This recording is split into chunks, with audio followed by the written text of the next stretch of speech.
औज़ुबिल्लाहिमिनश्शैतानिर्रजीम बिस्मिल्लाहिर्रहमानिर्रहीम। पहली वीडियो को कंटिन्यू करते हुए बात कर रहे थे हम कनाडा की, जो मैंने आपको मैक्सिमम इन्फॉर्मेशन पहुंचा दी है। अब बात करेंगे हम बेलारूस की। बेलारूस के हवाले से मेरे पास बहुत लोगों ने इन्फॉर्मेशन भी दी मुझे, और मुझसे भी इन्फॉर्मेशन मांगी कि जनाब आजकल तो बेलारूस का वीज़ा बंद हुआ हुआ है। बेलारूस से पोलैंड जाने वाले बॉर्डर्स पे बहुत सारे इलीगल लोग बैठे हुए हैं, तो आप किस तरह कह रही हैं कि जी बेलारूस का वीज़ा लगेगा। तो पहले सवाल का जवाब मैं इसलिए वीडियो पे दे रही हूँ ताकि जिनको बिल्कुल नहीं मालूम है उनको भी इन्फॉर्मेशन चली जाएगी। जिन लोगों ने मुझसे सवालात किए हैं उनको भी माकूल तरीके से जो है उनकी कही भी बात का जवाब मिल जाएगा। पहली बात तो ये कि मैंने पोलैंड के बॉर्डर पे इलीगल बिठाने की तो कहीं कोई बात ही नहीं की है। जो आप लोग मुझे ये इन्फॉर्मेशन दे रहे हैं कि जी पोलैंड के बॉर्डर पर बड़ा रश है, मैंने तो नहीं कहा किसी को। मुझे कोई मेरी वीडियो का वो स्लॉट दिखा दीजिए जहाँ मैंने आपसे कहा होगा कि जी आइए मैं आपको पोलैंड के बॉर्डर पे इलीगल बिठा दूँ ले जाके। मैंने तो आपसे सीधी बात कही है कि बेलारूस का विज़िट वीज़ा लगेगा, जिसका इनविटेशन आता ही 35 से 45 दिन में है। क्योंकि 2017-18 में ख़ुद मैंने कॉरपोरेट ग्रुप किया है, 23 या 27 लोगों का ग्रुप था, जिसमें से उन्होंने सिर्फ 13 बंदों को वीज़ा दिया था और 14 के 14 कॉरपोरेट लोगों को रिजेक्ट कर दिया था। अभी हमने एक वकील से बात की है। हमारे तो हर मुल्क में हमारे कॉन्ट्रैक्टर्स होते हैं, वकील होते हैं, कंसल्टेंट होते हैं, तो वो हमें जो पेपर्स बना के देगा उसकी इस बात की गारंटी है कि उसके बनाए हुए पेपर्स पे जो है हमारे बंदों का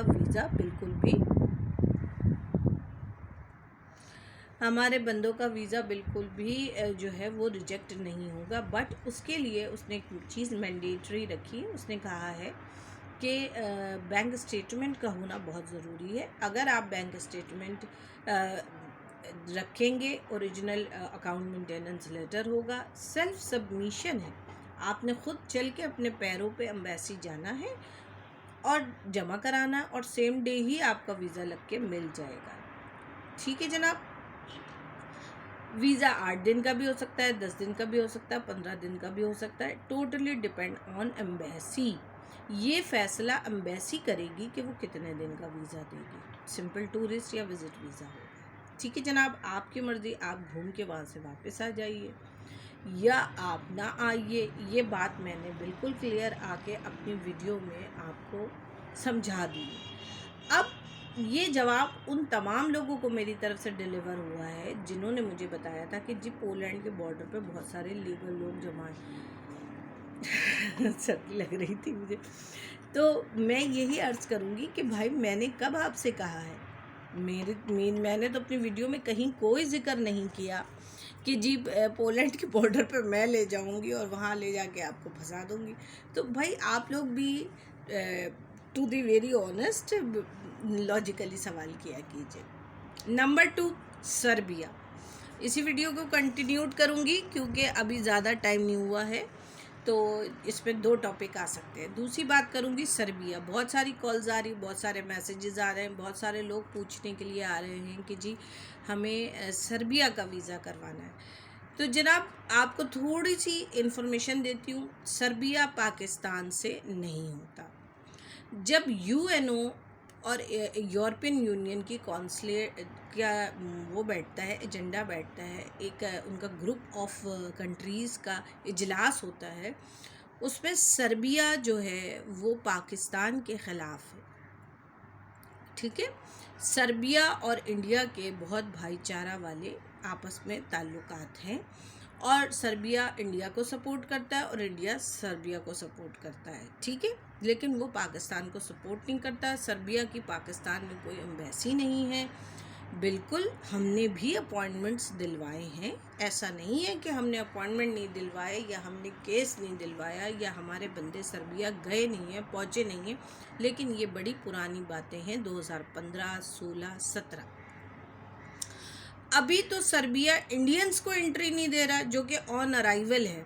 वो सब कुछ करके जब सर्बिया के उस पे पहुँचते, इमिग्रेशन पे पहुँचते हैं, तो वो उनको भी वहाँ से डिपोर्ट का ठप्पा लगा के वापस भेज देते हैं।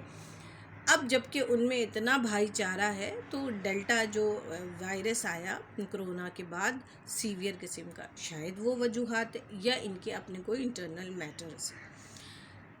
पाकिस्तान से सर्बिया कैसे होता है? अक्सर लोग बेच रहे होते हैं पाकिस्तान से, जी सर्बिया ले लीजिए, सर्बिया ले लीजिए, बल्कि कभी कभी तो मुझे शक होता है कि ये लोग सर्बिया बेच रहे हैं या आलू टिंडे तोरी बेच रहे हैं।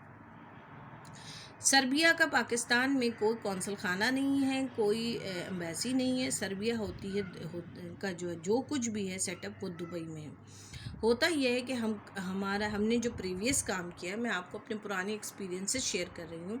हमने कागजात ले लिए, सारे पेपर्स रेडी किए, उसके बाद वो पेपर्स चले जाते हैं दुबई।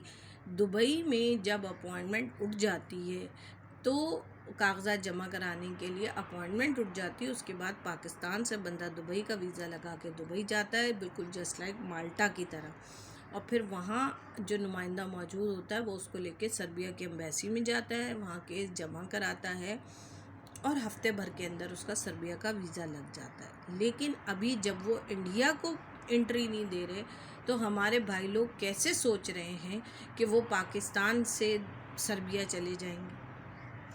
अच्छा, दुबई में भी रहने वाले वो लोग जो कि पक्के वीज़े में अच्छी मैनेजर लेवल के होते हैं, अगर वो अप्लाई करेंगे वहाँ से सर्बिया, तो उनको सर्बिया मिल जाएगा। जैसे उनके लिए जॉर्जिया ऑन अराइवल है, जैसे उनके लिए मॉन्टीनेग्रो ऑन अराइवल था।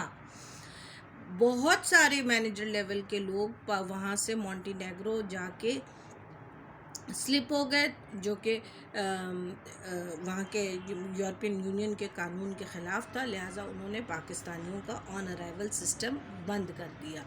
अल्बानिया से आगे कुछ फासले पर एक इलाक़ा है जिसका नाम है मॉन्टीनेग्रो, और मॉन्टीनेग्रो पाकिस्तानियों के लिए ऑन अराइवल है। लेकिन सवाल ये पैदा होता है कि बंदा अल्बानिया कैसे पहुँचे?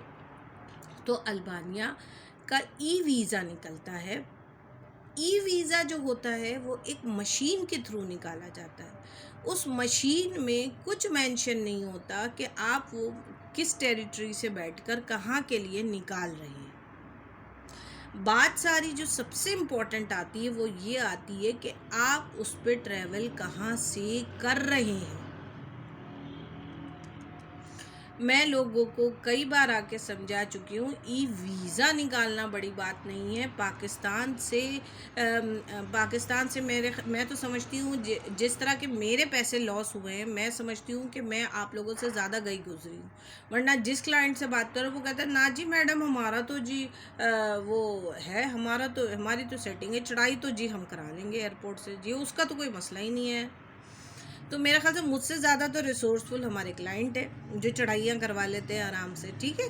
तो बात होती है उस ई वीज़े पे वहाँ की इमिग्रेशन आपको एंट्रेंस देती है कि नहीं देती है।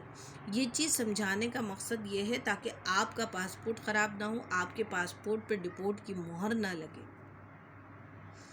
इसलिए ये चीज़ आपको समझा रही हूँ। चूँकि आजकल कोरोना की वजह से 1-2 साल से सबके कारोबार बंद रहे हैं, तो बहुत सारे ऐसे लोग हैं जो कुछ वो कहते हैं ना 20% जो है वो सच्चाई है और 40% झूठ पे जो है वो, या 60% झूठ पे वो चीज़ें बेचने की कोशिश कर रहे हैं। तो कोशिश कीजिए ऐसे लोगों के चक्कर में ना इन्वॉल्व हो। ये लॉस मेरा हो या आपका हो, सबका लॉस होता है।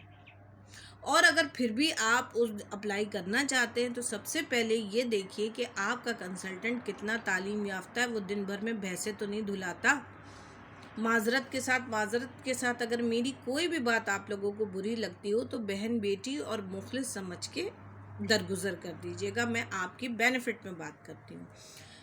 सर्बिया जो है वो बिल्कुल पॉसिबल नहीं है। अगर सर्बिया पॉसिबल हुआ तो मैं आप लोगों को ज़रूर बताऊंगी। हाँ, सर्बिया को वो लोग अप्लाई कर सकते हैं जो मैनेजर लेवल के हैं और दुबई में मौजूद हैं और जिनका बहुत पुराना पक्का वीज़ा लगा हुआ है, ठीक है। नंबर 2 आ जाइए माल्टा भी दुबई से होता है। माल्टा का कौंसल खाना बेशक लाहौर में, एम्बेसी जो है वो दुबई में है, अबू धाबी में है, कतर में है, नहीं कतर में नहीं है, अब सिर्फ अबू धाबी में और शारजा में। तो वो जो है अभी पाकिस्तान स्टिल बैन है माल्टा के लिए। जैसे ही माल्टा खुलेगा पाकिस्तानी कोई जाएगा मैं आपको ख़ुद बताऊंगी, बल्कि मैं ख़ुद उस डिमांड को उठा के काम करूंगी। ठीक है जनाब, वीडियो लंबी हो रही है, सेकंड स्लॉट बनाते हैं।